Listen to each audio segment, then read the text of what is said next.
আমি শুধু চেয়েছি তোমায়। পর্ব 09। লেখনীতে সুরাইয়া রাফর। শুনশান নিস্তব্ধ নিরিবিলি চারিপাশ, ভীষণ যাতনায় দুলছে পৃথিবীটা, ফাঁকা মস্তিষ্ক, কররঞ্জিত দগদগে হৃদয় আর রিভলভার থেকে বের হওয়া ক্ষুদ্র ক্ষুদ্র লেটের মিছিল, ব্যাস মুহূর্তেই চারিদিকে ছড়িয়ে পড়ে কান্না, হাহাকার, যন্ত্রণা আর লাশের গন্ধ। ঠিক তার উপর দাঁড়িয়ে দক্ষ শুটারদের মতোই এক হাতে গান চালাচ্ছে অসম্ভব সুদর্শন অথচ হৃদয়হীন ভালোবাসার মানুষটা। কি তার আসল পরিচয়? কী বা তার নাম? অরণ্য নাকি এরিশ? বুলেটের মতোই এই বিষাক্ত প্রশ্নটা মাথায় আঘাত হানার সঙ্গে সঙ্গে আচমকা চোখ খুলে ফেলল ঈশানী। চোখ খোলা মাত্রই ভীষণ যন্ত্রণায় টনটন করে ওঠে ওর মাথা, যেন কেউ হাতুড়ি পেটা করে যাচ্ছে অনবরত। চোখের সামনে দৃশ্যপট এখনও স্পষ্ট নয়, সবকিছু ধোঁয়াশা, কেমন যেন দুলছে দুনিয়াটা। যতক্ষণে চোখের ঘোলা দৃষ্টি স্পষ্ট হল ততক্ষণে ঈশানী বোধ করল এটা ওর কামরার চিটাগং এর সেই ফ্ল্যাট নয়, বরং অন্য কোনো জায়গা। যুদ্ধের পরমুহূর্তের মতোই চারিদিকে শান্ত, নিরিবিলি, হিমশীতল ঠান্ডা পরিবেশ বিরাজমান।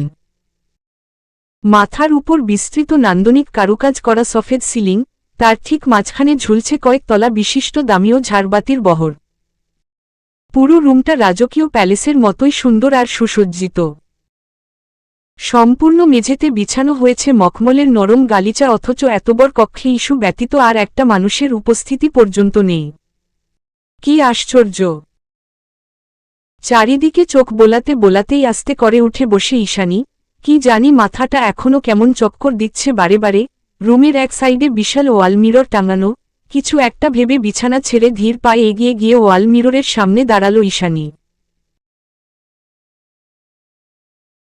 দেখল ওর পরনে ছেঁড়া চুড়িদার, যা গতকাল রাতে জঙ্গলের ডালপালায় লেগে ছিঁড়ে গিয়েছিল, উস্কো খুস্কো চুল, পাংশুটে মুখশ্রী, মহাসমুদ্রের মতো গাঢ় নীল চোখ দুটোর সৌন্দর্যটুকুও আজ উবে গিয়েছে কোথায় যেন।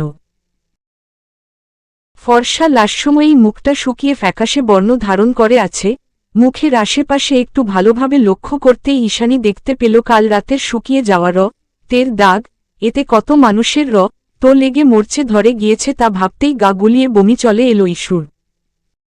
এতক্ষণ ধরে নিজেকে আয়নার সামনে খুঁটিয়ে দেখতে দেখতে ঈশানী আচানক বোধ করল কাল রাতটা মিথ্যে ছিল না। তার মানে কোনো কিছুই স্বপ্ন ছিল না। চট করেই সচকিত হয়ে ওঠে ওর মস্তিষ্ক। একে একে মনে পড়ে যায় কাল সন্ধ্যা রাতের সকল স্মৃতি। মানস্পটে স্পষ্ট হয়ে ওঠে ভালোবাসার মানুষটির নিষ্ঠুরতম বর্বরতা। নতুন করে শুরু হয় হৃদয় রক্তক্ষরণ। এত বড় সত্যিটা মস্তিষ্কে দ্বিতীয়বারের মতো পুনরুজ্জীবিত হওয়ায় হাতে চুল খামচে ধরে চিৎকার করে মেঝেতে বসে পড়ে ঈশানী। কাঁদতে কাঁদতে একাই বিড়বিড় করে বলে ওঠে, তার মানে কিছুই স্বপ্ন নয়, সব সত্যি, সবকিছু সত্যি। ও আসলে অরণ্য নয়, মাফিয়া বশ এরিশ। জিসান ঠিকই বলেছিল, এরিশের মতো মানুষরাই সুইট ডেমন, যারা আমাদের আশেপাশেই ভালো মানুষ সেজে ঘুরে বেড়ায়, অথচ আমরা তাদের মুখোশের আড়ালের আসল চেহারাটা ধরতেই পারি না। কিন্তু তার মতো একটা অপবিত্র মানুষকে কিভাবে আমি এতটা ভালোবেসে ফেললাম? হায় খোদা, আমি যে পবিত্র! আবারও হৃদয় বিদারক এক অসহায় চিৎকার বেরিয়ে আসে ঈশানীর বুক চিরে। আফসোস আর হৃদয় ভাঙার চোরাবালিতে ক্রমশ তলিয়ে যাচ্ছে ঈশানী। শুধু মনে হচ্ছে কেউ পেছনে থেকে রিকাঘাত করে ক্ষতবিক্ষত করে দিয়েছে ওর বুকের ভেতরটা। মেঝেতে ঝুঁকে পড়ে কাঁদতে কাঁদতে ঈশানী আবারও বলে ওঠে, সবাই ঠিকই বলে আমি যতই আত্মবিশ্বাসী হওয়ার ভান ধরে থাকি না কেন, আসলে ভেতর থেকে আমি একটা বোকা, সত্যিকারের বোকা, যার এই নিষ্ঠুর দুনিয়া সম্বন্ধে কোনো ধারণাই নেই। জিসান ঠিকই বলে, কিচ্ছু জানি না আমি, কিচ্ছু না। জিসানের কথা বলতে বলতে হুট করেই ঈশানীর মনে পড়ে গেল জিসান কাল রাতে ওর সাথেই ছিল, তাছাড়া এই জায়গাটাও তো ভারী অচেনা। অগত্যাই কান্নাকাটি বাদ দিয়ে তাড়াহুড়ো করে উঠে দাঁড়ালো ঈশানী। ভেতরে শঙ্কা জেগেছে ওর, এরিশ ইউভান এত সহজে ওদের ছেড়ে দিল? ছেড়ে যখন দিলই, তাহলে জিসান কোথায়? আর ওই বা কোথায় আছে এখন? নিজের অবস্থান জানার জন্য এবার জলদি ছুটে গিয়ে কক্ষের বাইরে পা বাড়াল ঈশানী। তবে দরজা খোলার সঙ্গে সঙ্গে জন ব্ল্যাক স্যুট পরিহিত ফরেইনার গার্ড এসে আটকে দেয় ওকে। এমন দানবীয় দেখতে লোকগুলোর সঙ্গে কথা বলার সাহস হল না ঈশানীর, তাই ধীরে ধীরে পিছিয়ে গিয়ে রুমের জানালার কাছে ছুটে যায় ওটাকেই বহু কসরতে টেনে হিচড়ে খুলে বাইরের পরিবেশটা বোঝার চেষ্টা চালায় কিছুক্ষণ। জানালার পাশেই সরু করিডোর, ঠিক তার থেকে কয়েক হাত দূরে সামনের দিকে দৃষ্টিপাত করতেই শান্ত নদীর মতো চোখ দুটো আতঙ্কে জর্জরিত হয়ে উঠল ঈশানীর। চোখের সামনে যেন পুরো দুনিয়া দুলে উঠল ওর। আকস্মিক ঘটনায় স্তব্ধ হা হয়ে যাওয়া মুখটা হাতে চেপে ধরে নিজের অজান্তেই কয়েক কদম পিছিয়ে এলো ঈশানী। পিছু হাঁটতে হাঁটতে ভয় থরথরিয়ে কেঁপে উঠে অস্পষ্ট আওয়াজে বলে উঠল, এটা তো মাঝ সমুদ্র, তাহলে আমি এখানে কেন? কোথায় আছি আমি? চারিদিকে আরও একবার ভয়ে ভয়ে চোখ বোলালো ঈশানী। দেখতে দেখতে এতক্ষণে খেয়াল করে বুঝতে পারল আসলে তখন থেকে ওর মাথা ঘুরছে না, বরং সমুদ্রের মাঝখানে হওয়ায় এই বিশাল আকৃতির বিলাসবহুল জাহাজটাই ঢেউয়ের তালে তালে বারবার দুলে উঠছে। এই পর্যায়ে এসে ঈশানীর মস্তিষ্ক পুরোপুরি ফাঁকা লাগছে। এই মুহূর্তে জিসানের কথা তো দূরের থাক, নিজের জীবনটাই ওর কাছে অর্থহীন মনে হচ্ছে। মুহূর্তের মাঝে জীবনের আশা আকাঙ্ক্ষা, ভবিষ্যৎ, ভালোবাসা সবকিছু ভুলতে বসেছে মেয়েটা। মনে হচ্ছে জীবনটা এখানেই থমকে যাবে, তীরহারা এই প্রকাণ্ড সমুদ্রের মাঝেই হারিয়ে যাবে নীল চোখের মেয়েটা। অগত্যা ঈশানী আর কোনো কিছু না ভেবেই একেবারে নির্দ্বিধায় ধপ করে বসে পড়ল গালিচা বিছানো মেঝের উপর। প্রচণ্ড মানসিক ধাক্কা, ঈশানী হয়তো আবারও জ্ঞান হারাবে। ঠিক এমন সময়ে দরজা খোলার ক্যাচক্যাচ আওয়াজে আরেক দফা সচকিত হয়ে উঠল ওর মস্তিষ্ক। তৎক্ষণাৎ আস্তে করে ঘাড় ঘোরালো ঈশানী, দেখল বড় বড় পা ফেলে ওর দিকেই এগিয়ে আসছে মাফিয়া বসটা। দেখতে সব সময়ের মতোই স্টাইলিশ, ভ্রুতে পিয়ার্সিং, হাতে পাইথন খচিত ট্যাটু, ব্রেসলেট, অধর তলার কালো তিল সবকিছু এখনও বিদ্যমান, পরনে সেই ব্ল্যাক স্যুট, ঠিক ওর মনের মতোই কালো আর কুৎসিত। কি জানি কি হলো, এরিশকে দেখা মাত্রই এতক্ষণ ধরে ভেতরে ভেতরে চাপা পড়ে থাকা ক্রোধান্বিত সত্তাটা হঠাৎ করেই জাগ্রত হয়ে উঠল ঈশানীর মাঝে। মাত্রাতিরিক্ত ক্ষোভের বশবর্তী হয়ে দৌড়ে গিয়ে হিংস্র বাঘিনীর ন্যায় আচমকা ঝাঁপিয়ে পড়ল এরিশের উপর। নরম হাতে ওর শার্টের কলারটা শক্ত করে চেপে ধরে চিৎকার দিয়ে বলে উঠল, নিষ্ঠুর, মিথ্যাবাদী, প্রতারক, তুই একটা তোকে আমি পুলিশে দেব। ঈশানীর কথায় মনে মনে কিঞ্চিত হাসল বোধ হয় এরিশ। এরিশের পেছনেই জন মহিলা সার্ভেন্ট হাতে কিছু জামাকাপড় আর খাবার নিয়ে দাঁড়িয়েছিল। ও হাতের ইশারায় তাদেরকে চলে যেতে বললে সার্ভেন্টগুলো তাড়াহুড়ো পায়ে জায়গা ত্যাগ করে। ঈশানী এখনও চিল্লাপাল্লা করেই যাচ্ছে। কি বলছে, কাকে বলছে কিচ্ছু মাথায় নেই ওর। জিসানকে কি করেছিস, ওকে ছেড়ে? বাক্যটুকু আর শেষ করতে পারল না ঈশানী, তার আগেই এরিশের শক্ত হাতের চপেটাঘাতে ঘুরে ছিটকে পড়ল মেঝেতে। ঈশানী সরে যেতেই এরিশ এদিক ওদিক ঘাড় ফুটিয়ে নিজের সিল্কি চুলের ভাঁজে আঙুল চালাতে চালাতে বলে ওঠে, আইস, দিস ইজ টু মাচ। এরিশ ইউভানের কলারে হাত দেওয়ার সাহস হল কি করে তোমার? থাপ্পড়ের আঘাতটা এতই জোরে ছিল যে ঈশানীর ঠোঁট কেটে তো বেরিয়ে এসেছে, তবুও নিজের কানকে বিশ্বাস করতে পারছিল না ও। হুট করে প্রেমিক পুরুষের এহেনহীন স্বরূপ মেনে নেওয়া কষ্টকর। ঈশানীও নিজেকে বিশ্বাস করিয়ে উঠতে পারছিল না কিছুতেই, তাই তো সহসা পেছনে ঘুরে আহত গলায় এরিশকে ডেকে উঠল ও, অরণ্য। ঈশানী দেখে ওঠার সঙ্গে সঙ্গে দ্রুত কদমে এগিয়ে এসে ওর সামনে এক হাঁটু ভাঁজ করে বসে ঈশানীর চোয়ালটা শক্ত হাতে চেপে ধরে গর্জে উঠল এরিশ। চোখের মাঝে একরাশ আক্রোশ ধরে রেখে দাঁতে দাঁত পিষে গম্ভীর গলায় বলল, অরণ্য নয় এরিশ, গ্যাংস্টার এরিশ ইউভান, যার মধ্যে দয়া, করুণা, ভালোবাসা, দুর্বলতা কোনো কিছুর অস্তিত্ব নেই। আমাকে এই ইনোসেন্ট ব্লু আইস দেখিয়ে কোনো লাভ হবে না, কারণ আমার কোনো দুর্বলতা নেই। হার্টলেস। এরিশের হাতের বাঁধন ছিল পাথরের মতোই শক্ত আর কঠিন। যেন মনে হচ্ছে ঈশানীর নরম তুলতুলে চোয়ালটা এক্ষুনি ভেঙে বেরিয়ে আসবে। তবুও কাঁদতে কাঁদতে ঈশানী বলে ওঠে, কেন ধরে এনেছেন আমাকে? কি ক্ষতি করেছি আপনার? আর আমার বন্ধু কোথায়? কয়েক সেকেন্ডের জন্য এক টুকরো ক্রূর হাসি খেলে গেল ইরিশের ঠোঁটের আগায়, এর পরক্ষণেই আবার তা মিলিয়ে গেল কাঠিন্যতার আড়ালে। অতঃপর আগের মতোই শক্ত গলায় ইরিশ বলে উঠল।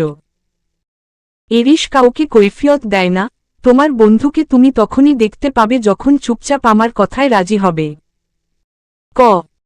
কি কথা? ভয়ে ভয়ে শুধালো ঈশানী। ইরিশ ওর চোয়ালটা ছেড়ে দিয়ে ঠোঁট বাঁকিয়ে বলে ওঠে, তোমাকে আমি প্রস্টিটিউট বানাবো, আমার মাফিয়া ক্লাবের সবচেয়ে এক্সপেন্সিভ স্লাট হবে তুমি। ইউ নো হোয়াট আই মিন।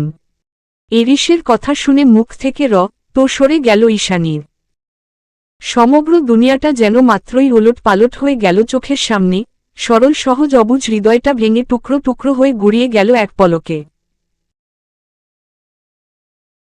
সামনের নিষ্ঠুরতম মানুষটার ধূসর বাদামি চোখে নিজের নীলাম্বর চোখ দুটো রেখে আকস্মাৎ ঈশানী উপলব্ধি করল, ইরিশ শুধু খারাপই নয়, ও আসলে একটা হৃদয়হীন জানোয়ার। মনুষ্যত্ব বলতে কিছুই নেই ওর মাঝে, কিচ্ছু না। দিশেহারা ঈশানী তখনই ইরিশের মুখের উপর প্রচণ্ড ক্ষোভ নিয়ে চিৎকার করে উঠল আবারও, অসম্ভব! আপনার সাহস কি করে হয় আমাকে এটা বলার? অসভ্য, নিষ্ঠুর পাষাণ লোক, আমাকে ওইসব অপবিত্র জিনিসের সঙ্গে তুলনা করতে একবারও বুক কাঁপল না আপনার? পুনরায় ওর অন্য গালে শরীরের সর্বশক্তি দিয়ে চর বসালো ইরিশ। এবার থাপ্পড়ের আঘাতে টাল সামলাতে না পেরে খাটের এক কোণে লেগে কপালটাই কেটে গেল ঈশানীর, এক কথায় পুরো মুখমণ্ডল রক্তাক্ত ওর। এতটা ঘাতের পরেও সামনের দিকে ঝুঁকে ঈশানীর গলা চেপে ধরে ইরিশ বলে উঠল, তোমার কি করে সাহস হলো ইরিশ ইউভানের সামনে এভাবে কথা বলার? How dare you to talk like that? তোমাকে এই প্রত্যেকটা কথার মূল্য চোকাতে হতে পারে, সেটা কি তুমি জানো? দ্বিতীয়বার আমার সামনে এভাবে গলা উঁচিয়ে কথা বলার স্পর্ধা দেখাতে এলে জিভ কেটে ফেলব আমি তোমার। জিসানকে বাঁচাতে চাইলে চুপচাপ যা বলছি সেটাই মেনে নাও, এমনিতেও তুমি আর এই জায়গাটা থেকে বের হতে পারবে না, কোনোদিন না। মেরে ফেলুন আমাকে, এক্ষুনি মেরে ফেলুন। এই যন্ত্রণা আর নিতে পারছি আমি, কাঁদতে কাঁদতে বলে ওঠে ঈশানী। ইরিশ নতুন উদ্যমে ঈশানীর নরম তুলতুলে সরু গলাটা চেপে ধরল আবারও, অতঃপর দাঁত খিচিয়ে বলে উঠল, তুমি কি বুঝতে পারছো না যে তুমি আমার সাথে এভাবে কথা বলতে পারো না? বেশি বাড়াবাড়ি করলে তোমার চোখের সামনে তোমার বন্ধুকে তিলে তিলে মৃত্যু দেব আমি। আর তুমি নিশ্চয়ই এটা চাইবে না যে তোমার ছোট্ট একটা ভুলের কারণে বেচারা ইনোসেন্ট ছেলেটার প্রাণটাই চলে যাক? না। আতকে ওঠে ঈশানী, পরক্ষণেই আবার ডুকরে কান্না শুরু করে দেয় মেয়েটা, কাঁদতে কাঁদতে অসহায়ের মতো হাঁটুমুড়ে বসে কাতর গলায় বলতে আরম্ভ করে, কেন করছেন এসব? কি ক্ষতি করেছি আপনার? কোন ভুলের শাস্তি দিচ্ছেন আমাকে? বলুন, আমিই কেন? ঈশানীর কথার পাছে আবারও সেই গা ঝালানো কপট হাসি ফেরত দিল ইরিশ। ওর হাসিটা যতটা না বিরক্তিকর তার চেয়েও বেশি ভয়ানক। ইরিশকে ঠোঁট বাঁকিয়ে হাসতে দেখে ঘৃণায় চোয়াল শক্ত হয়ে এলো ঈশানীর, যে চোখে খানিক আগেও অসহায়ের রাজত্ব ছিল সেই চোখে এখন আগুন ঝরছে মেয়েটার। ইরিশ মুখমণ্ডলে ক্রূর হাসিটা ধরে রেখেই শান্ত অথচ গভীর গলায় বলল, কৈফিয়ত চাইছ? হ্যাঁ চাইছি। কণ্ঠে দৃঢ়তা টানল ঈশানী। ইরিশ ওর হাতের বাঁধন দ্বিগুণ শক্ত করে বলল, ইউ নো হোয়াট? কাউকে কৈফিয়ত কিংবা সেকেন্ড চান্স কোনোটাই দেয় না Irish. And it will gonna be fun. আমি তোমাকে আগেও বলেছি, এখনও বলছি। I am not the prince of your fairy tale, I am the monster of your nightmare. আমি দয়ালু নই, তুমি যা ভেবেছ সেটাও নই। এই পৃথিবীতে আমার কোনো দুর্বলতা নেই, আর যার কোনো কিছুতে দুর্বলতা নেই তাকে কেউ কোনোদিন ভাঙতে পারে না, কেউ না। শুনেছ তুমি? I have no fucking weakness. সুতরাং আমার সামনে এইসব ফেক ইনোসেন্স দেখিয়ে কোনো লাভ নেই মিস ঈশানী তুজকর্নিয়া। তুমি আর এ জীবনে কখনো এই জায়গা ত্যাগ করতে পারবে না। এখান থেকে বেরোনোর সকল রাস্তা তোমার জন্য চিরতরে বন্ধ হয়ে গিয়েছে। দ্যাট সহওয়াই এখন থেকেই একটা ভালো প্রস্টিটিউট হওয়ার জন্য নিজেকে মানসিকভাবে প্রস্তুত করো। চুপচাপ লক্ষ্মী মেয়ের মতো ড্রেস চেঞ্জ করে খাওয়া দাওয়া করে নাও। কথাগুলো শেষ করে ঈশানীকে ছেড়ে দিয়ে চলেই যাচ্ছিল ইরিশ, ঠিক তখনই পেছনে থেকে ঝাঝালো কণ্ঠে চিৎকার করে উঠল ঈশানী, কিছু একটা ভেবে মাথা উঁচিয়ে দৃঢ় গলায় বলে উঠল, তোমার এই অহংকার তোমাকে সর্বশান্ত করে দেবে ইরিশ ইউভান। একটা কথা ভুল বলেছ তুমি, এই পৃথিবীতে দুর্বলতা ছাড়া কোনো প্রাণের অস্তিত্ব নেই, থাকতে পারে না। তোমার মতো জানোয়ারেরও দুর্বলতা রয়েছে, হয়তো তুমি সেটা এখনো উপলব্ধি করতে পারছো না, তবে আজ না হয় কাল যখন তুমি তোমার দুর্বলতা ধরে ফেলবে তখন কোনো একদিন তোমার সেই দুর্বলতা তোমাকে ধ্বংস করে দেবে, ভেঙে গুড়িয়ে দেবে তোমার অহমিকার দেওয়াল, নিঃশেষ করে দেবে তোমার অস্তিত্ব, তোমার দুর্বলতাই হবে তোমার ধ্বংসের একমাত্র কারণ। অত্যন্ত ক্রোধে কথাগুলো বলার সময় তিরতির করে কাঁপছিল ঈশানীর সর্বাঙ্গ। তবে ওর কথাগুলো কর্ণকুহরে পৌঁছানোর সঙ্গে সঙ্গে মিলিয়ে গেল ইরিশের ঠোঁটের সেই অদ্ভুত ক্রূর হাসি, তার বদলে সমগ্র মুখমণ্ডলে এসে ভর করল আবহ কাঠিন্যতা, চোখ দুটোতে জলজল করে উঠল তিম তেজস্ক্রিয়তা, যেন নিভে যাওয়া অঙ্গার ঘিয়ের প্ররোচনায় দাউদাউ করে জ্বলে উঠেছে মুহূর্তেই। এরপর ঘুরে দাঁড়িয়ে রাগে কাঁপতে থাকা ঠোঁট দিয়ে দুটো বাক্য উচ্চারণ করল শুধু, আমার সাথে লাগতে এসো না, ইউ ফাকিং বিচ। ব্যাস, আবারও নিজের হাত দিয়ে ঈশানীকে ঘাত করে বসল ইরিশ। ইরিশের শক্ত হাতের কায়ে ছিটকে মেঝেতে মুখ থুবড়ে পড়ল ঈশানী, তৎক্ষণাৎ ফিনকি দিয়ে তো বেরিয়ে এলো ওর নাক গলিয়ে, সমগ্র মুখমণ্ডল তো দমটা এবার বেরিয়ে যাওয়ার উপক্রম, তখনও মেঝেতে শুয়ে কাতরাতে কাতরাতে অবচেতন হওয়ার আগ মুহূর্তে নিজেকেই নিজে উপহাস করে হাসল ঈশানী, মনে মনে বলল, আবেগ এখন নিয়ন্ত্রণে অথচ আমি ধ্বংসের শেষ প্রান্তে। না জেনে না শুনে দিন-রাত একটা জানোয়ারকে ভালোবাসার স্ত্রী হিসেবে এটা তোর প্রাপ্য ঈশানী, হ্যাঁ এটাই তোর প্রাপ্য। ঈশানীর ঘর থেকে বেরিয়ে মাত্রই লাউঞ্জে ফিরেছে ইরিশ, লাউঞ্জে ফিরে সর্বপ্রথম শরীরের ব্লেজারটা অন্য পাশে ছুঁড়ে ফেলে, টাইয়ের নটটা খানিক টানাটানি করে নিজের ব্যক্তিগত কাউচে মাথা এলিয়ে দিয়ে পা ছড়িয়ে বসে পড়ে সে। ওকে বেশ ক্লান্ত আর নির্ঘুম দেখাচ্ছে। লাউঞ্জের এক কোণে ছোটখাটো একটা বার কাউন্টার, তুষার এতক্ষণ সেখানেই ছিল, তবে ইরিশকে দেখা মাত্রই একটা রেড ওয়াইনের বোতল সমেত এগিয়ে এলো কাউচের দিকে। তখনও চোখ বন্ধ করে আধশোয়া হয়ে বসে আছে ইরিশ। তুষার সবসময়ের মতোই বেশ দক্ষ হাতে ইরিশের জন্য গ্লাস ভর্তি ওয়াইন সার্ভ করতে করতে বলে, মিস ব্লু আইড অ্যাঞ্জেলের জ্ঞান ফিরল তাহলে? আপনাকে দেখে হতাশ মনে হচ্ছে ইরিশ। তৎক্ষণাৎ চোখের পাতা খুলে ফেলল ইরিশ, ওয়াইনের গ্লাসটা হাতে নিয়ে সূক্ষ্ম দৃষ্টিতে সেটাকে পরখ করতে করতে বলল, জাস্ট কি পিওর মাউথ শাট তুষার, হতাশা ইরিশের ডিকশনারিতে নেই। Life is just a mind game, হয় জিতে গিয়ে পুরো দুনিয়াকে দেখিয়ে দাও, আর নয়তো তোমার হার দুনিয়া দেখার আগেই পৃথিবী থেকে নিশ্চিহ্ন হয়ে যাও। হতাশা ইজ নট মাই টাইপ।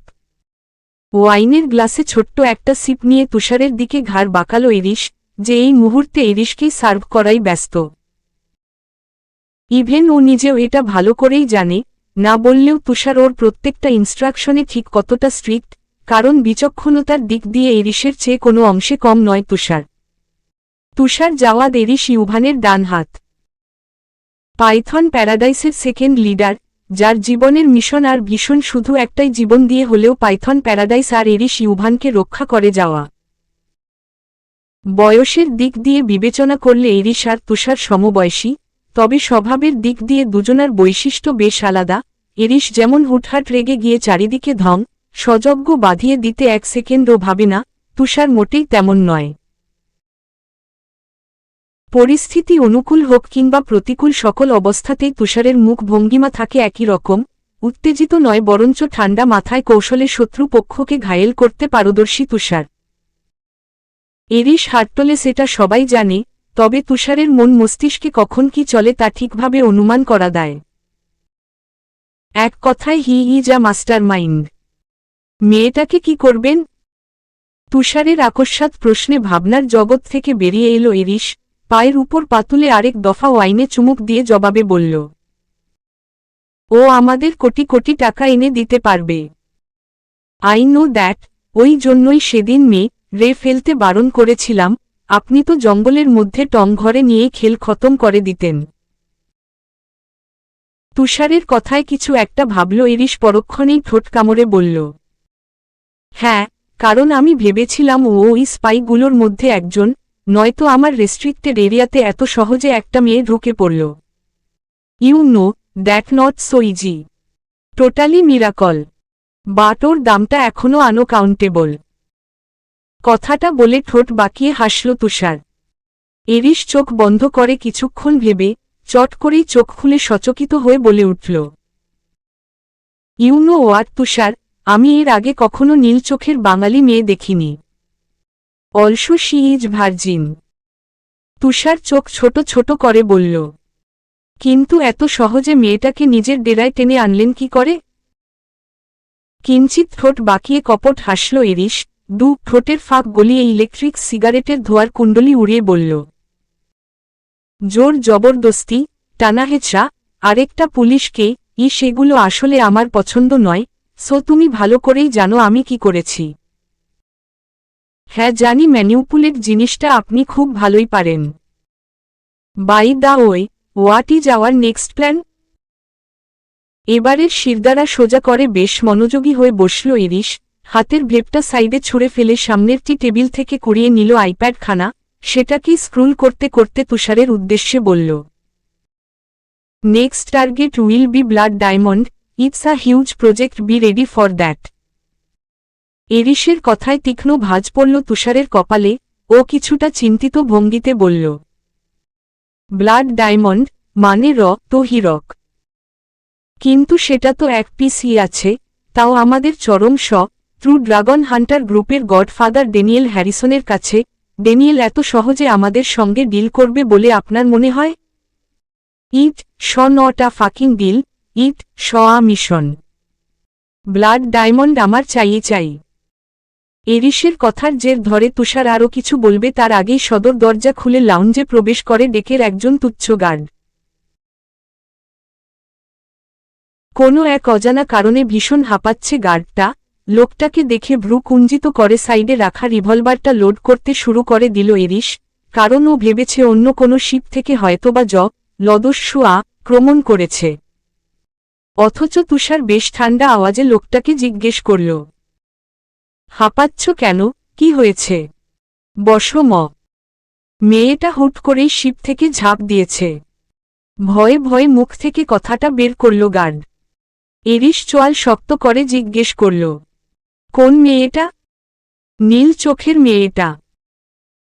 কথাটা শোনার সঙ্গে সঙ্গে রিভলভার সমেত লাউঞ্জ থেকে গটকটিয়ে বেরিয়ে গেল ইরিশ, যেতে যেতে ফের তুষারকে উদ্দেশ্য করে বলল, গার্ডদের বলো জিসান ছেলেটাকে ধরে বাইরে নিয়ে আসতে। উত্তাল সমুদ্র, যেদিকে চোখ যায় সেদিকেই শুধু নীলাম্বর জলের আঁকাবাঁকা উর্মিমালা, দৃষ্টির শেষ সীমানা পর্যন্ত কোথাও কোনো প্রাণের অস্তিত্ব নেই, এ যেন পৃথিবীর বাইরে নতুন আরেক পৃথিবী। বিলাসবহুল এই জাহাজের ডেকের অংশটা একেবারে নিচে অবস্থিত, খানিক বাদে বিশালাকৃতির ঢেউগুলো এসে ভিজিয়ে দেয় জায়গাটা। আপাতত ঈশানীকে উদ্ধার করে গার্ডরা ডেকেই দাঁড়িয়ে আছে, কারণ ইতিমধ্যে ইরিশ চলে এসেছে ওখানে। ইরিশ যখন ডেকের বাইরে পা রাখে তখন দেখতে পায় গার্ডদের করা পাহারার মাঝে দাঁড়িয়ে বুকের উপর হাত ভাঁজ করে রেখে ঠান্ডায় ঠকঠকিয়ে কাঁপছে ঈশানী। ওর পরনে সফেদ রঙা লং শার্ট আর জিন্স, যেগুলো আজ সকালেই মহিলা গার্ডরা ওকে পরতে দিয়েছিল। পাতলা ফিনফিনে শার্টটা ঈশানীর গমর্না ত্বকের মতোই কোমল আর হালকা, পানিতে ভিজে সেটা এখন ত্বকের সাথে মিশে গিয়ে পুরোপুরি আয়নাতে পরিণত হয়েছে। যদিও সেদিকে বিন্দু মাত্র নজর নেই ইরিশের, তবে ঈশানীর শরীরের তীব্র কম্পন আর দাঁতের ঠকঠক আওয়াজটা ঠিকই স্পষ্ট শুনতে পাচ্ছে ও। ঈশানীর বেশভূষা দেখে ইরিশ বেশ বুঝতে পারল কোনোভাবে গার্ডদের বোকা বানিয়ে পালাতে চেয়েছিল ঈশানী। ওয়েট, পালাতে তো চায়নি, বরং রতে চেয়েছিল। কিন্তু মেয়েটা এখনও এটাই বুঝতে পারল যে ইরিশ ইউভানের অনুমতি এখানে ব্যতীত কোনো কিছুই করা সম্ভব নয়, এমনকি তত্ত্বও নয়। ঈশানী কাঁপছে ঠিকই, তবে ওর চোখে ভয়ের লেশমাত্র নেই, যেন তত্ত্বই ওর এখান থেকে পরিত্রাণ পাওয়ার একমাত্র রাস্তা, আর ও সেটার জন্য পুরোপুরি প্রস্তুত। এরিস ওর দিকে যতই এগিয়ে আসছিল ওর চোখের ক্ষুব্ধতা ততই বৃদ্ধি পাচ্ছিল। এক পর্যায়ে মুখোমুখি হয় জন, দ্বিতীয়বারের মতো মিলিত হয় জোড়া নেত্রপল্লব। একজোড়া গাঢ় নীল মণিযুক্ত চোখের গহ্বরে কঠিন দৃষ্টিপাত নিক্ষিপ্ত হয় আরেকজোড়া ধূসর বাদামি চোখের। জানার চোখেই গুণ ঝরাহীন শ্রোতা, এ যেন চোখের সঙ্গে চোখের স্নায়ু ইদ্ধ। কিন্তু এই দ্বন্দ্বে ঈশানীকে তো হার মানতেই হবে, কারণ ওর প্রতিপক্ষ স্বয়ং এরিস ইউভান। এবং হলো সেটাই। ঈশানীর দিকে কঠোর দৃষ্টি অব্যাহত রেখে হুট করেই ওর কপাল বরাবর রিভলভার তাক করাল এরিস। না, তাতে ও ঈশানী ভয় পেল না, তবে এরিসের মাথায় সম্পূর্ণ ভিন্ন কিছু চলছিল যা ঈশানীর কল্পনার ঊর্ধ্বে। ঈশানী তখনও নির্ভয়ে রিভলভারের সামনেই দাঁড়িয়েছিল, ওর সেই তীক্ষ্ণ দৃষ্টিকে সম্পূর্ণ উপেক্ষা করে মুহূর্তের মধ্যে রিভলভারটা ঈশানীর কপাল থেকে সরিয়ে নিয়ে 90 ডিগ্রি অ্যাঙ্গেলে হাত ঘুরিয়ে মুমূর্ষু জিসানের বাম পা তাকে পয়েন্ট করে ট্রিগার প্রেস করে দেয় এরিস। হঠাৎ লির শব্দে সচকিত হয়ে উঠল ঈশানীর মস্তিষ্ক। ও ঘুরে দাঁড়িয়ে দেখতে পেল জিসানের বাম পা থেকে অঝোর ধারায় রক্ত গড়িয়ে পড়ছে। তার মানে লিটা জিসানের লেগেছে। ওর হাত দুটো শক্ত করে ধরে রেখেছে গার্ডরা, তবুও দাঁড়িয়ে থাকতে পারছে না জিসান, ক্রমশ পড়ে যাচ্ছে হাঁটু ভেঙে। জিসানের এহেন অবস্থা থেকে আপনা আপনি মুখের উপর হাত চলে গেল ঈশানীর।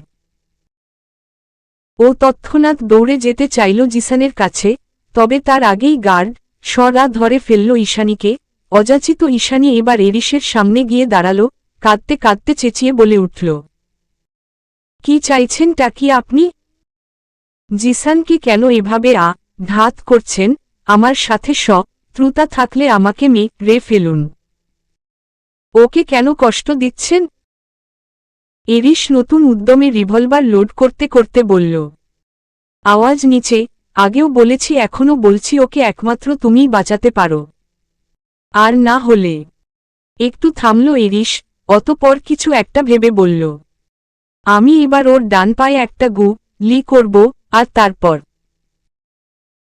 এরিস কথা শেষ করার আগেই ঈশানী চোখ খিচে ভেজা স্যাঁতস্যাঁতে লোহার পাটাতনের উপর হাঁটু ভেঙে ধপ করে বসে পড়ল।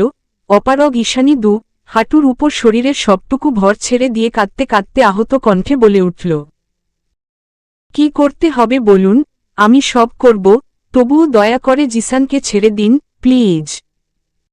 যদিও জিসান কথা বলার অবস্থাতে নেই, তবুও ঈশানীর এহেন আত্মসমর্পণে হকচকিয়ে উঠল।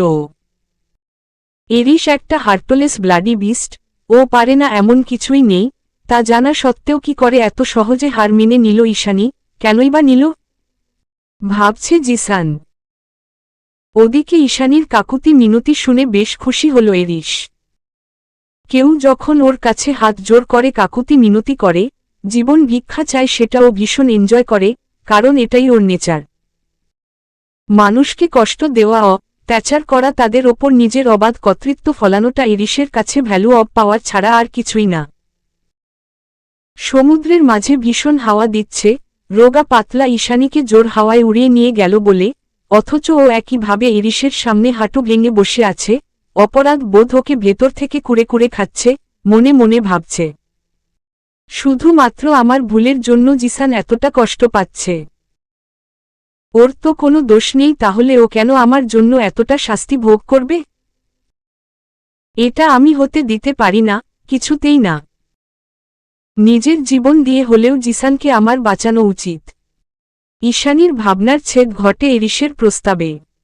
যা বলছো, ভেবে বলছো তো? হ্যাঁ, ছোট্ট করে জবাব দেয় ঈশানী। Okay fine. নির্বিকার ভঙ্গিতে কথাটা বলে ঈশানীর কবজিতে হ্যাচকা টানমে ওকে দাঁড় করিয়ে দেয় এরিস, অতঃপর তুষারকে উদ্দেশ্য করে বলে, ওকে প্রাইমারি ট্রিটমেন্ট দিয়ে বাংলাদেশের যে কোনো একটা বন্দরে ফেলে রেখে আসবে। তৎক্ষণাৎ হ্যাঁ সূচক মাথা নাড়িয়ে কানে এয়ারপড লাগাতে লাগাতে কোথাও একটা চলে যায় তুষার। আকস্মিক তীব্র জ্বরে ঈশানীর দৃশ্যপট পুরোপুরি ঝাপসা ঝাপসা নিভু নিভু চোখে ও শুধু দেখতে পেল জিসানকে ওরা টেনে হিচড়ে ভেতরের দিকে নিয়ে যাচ্ছে। অথচ ঈশানীর হাতটা এখনও শক্ত করে ধরে রেখেছে ইরিশ। ওর মনে হচ্ছে এখনও হাত না ছাড়লে কিছুক্ষণের মধ্যে জ্ঞান হারিয়ে ইরিশের বুকেই ঢলে পড়বে ও। তবে ঈশানী খুব করে চাইছে এটা না হোক। কিন্তু কথায় আছে না, অভাগা যেদিকে চায় সাগর শুকায় যায়। ঈশানীর সঙ্গেও তেমনটাই হল। ভাবনার কিছুক্ষণের মধ্যেই কাঁপুনি দিয়ে ওঠা তীব্র জ্বরের তোপে চেতনা হারিয়ে স্থূর মাফিয়া বসটার বুকের উপরেই ঢলে পড়ল ঈশা। চলবে।